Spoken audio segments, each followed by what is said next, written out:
गिबियावनो क'क्राझार जिल्ला दुलाराय बर' फरायसा आफादनि सासे मावथि हिसाबै आङो जोबोद गोजोननाय मोन्दों। 52थि जे गायसनथाय सान दुलाराय बर' फरायसा आफादनि बेखौ फालिनो मोननानै जोङो क'क्राझार जिल्ला दुलाराय बर' फरायसा आफाद हिसाबै जाय गेदेमा बिथांमोना दुलाराय बर' फरायसा आफादखौ जोनोम होनानै नैबे बुब्लिसिम दिनैनि थारिखआव बर' हारिखौ बयजोंबो सिनायथि जानाय मोनसे लेभेलाव लानानै होफैबाय।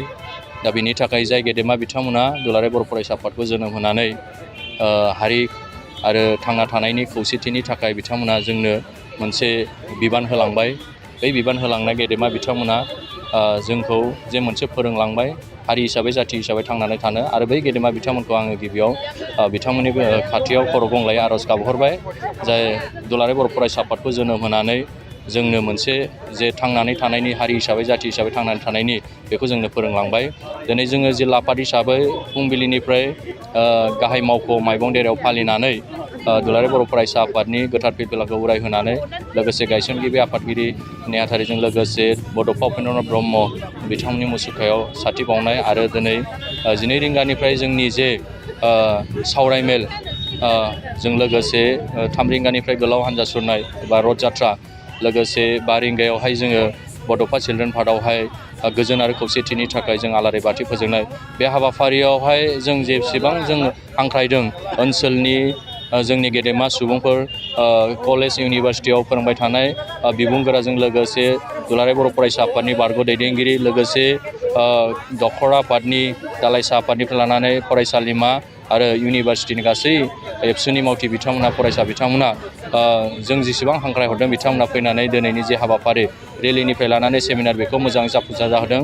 लोगोसे जोंखौ गोबां बिथिंनिफ्राय जोंखौ बे टाउननि गासै सुबुंफ्रा जोंखौ मदद होदों।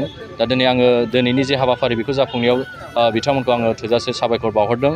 आरो लोगोसे फैबाय थानाय समाव बर' हारिनि जे मोनसे गेदेरथार थांखि बिसिम सौहैनांगौनि थाखाय जोंनि गासै जे हाबाफारि बेखौ बावसोमनानै खामानि मावलांगोन। लोगोसे जोंनि साफ्रोमबो दिनै बाहागो लाफैनो हानाय रेलियावहाय जोंनि जे बर'नि माखासे गोजोन खौसेथिनि थाखाय हाबा मावनांगौनि थाखाय दिनै जोङो समायखेरा लादों। आरो फैबाय थानाय समाव इयुनावहाय जोङो जोंनि जे माखासे जायफोर रं ट्रेकजों डाइभार्ट जालांनो नागिरनाय लाइमोनफोर, इयुथ्सफोर, बेखौ मोजां लामाजों लाबोनाय, लोगोसे जोंनि जे गुन गोनां सोलोंथाइ दानाय आरो माहारिखौ दावगाहोनाय बेनि फारसे खामानि मावगोन। आरो दुलाराय बर' फरायसा आफादनि जे 52थि गायसनथाय सानखौ फालिनानै जोङो जोबोद गोजोननाय मोन्दों। आं एसे दुलाराय बर' फरायसा आफादनि सासे मावथि हिसाबै, बिबानगिरि हिसाबै आरो फैबाय थानाय समाव दुलाराय बर' फरायसा आफादनि जे मोन्थोर आरो खौसेथि आरो बेनि सान्थौ आरो सानस्रिखौ लानानै जों खामानि मावलांगोन। आरो इयुनावहाय बर' हारिखौ जों गेरेमसा माहारि दानायनि थाखाय आरो ओनसोलाव मोनसे गोजोन आबहावा लाबोनांगौनि थाखाय जोङो खामानि मावलांगोन। आरो जोङो बिनि थाखाय बयबो दुलाराय बर' फरायसा आफादनि साफ्रोमबो बिबानगिरिफ्रा दिनैनि थारिखआव रेडि जानानै दङ।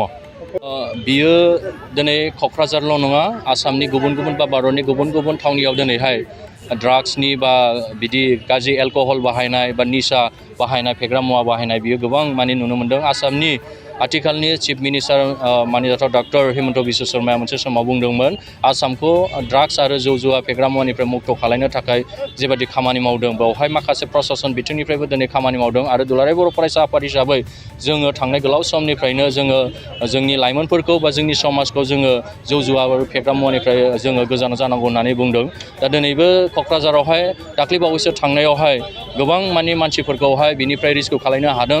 बेवहाय जोङो दुलाराय बर' फरायसा आफादनि माखासे बिबानगिरिफोरनि खामानि मावनाय आरो लोगोसे पुलिस प्रशासननि खामानि मावनायाव बेवहाय जोङो गोबां ड्राग्स जाग्रा लाइमोनफोरखौ जोङो बोखांनो मोन्दों।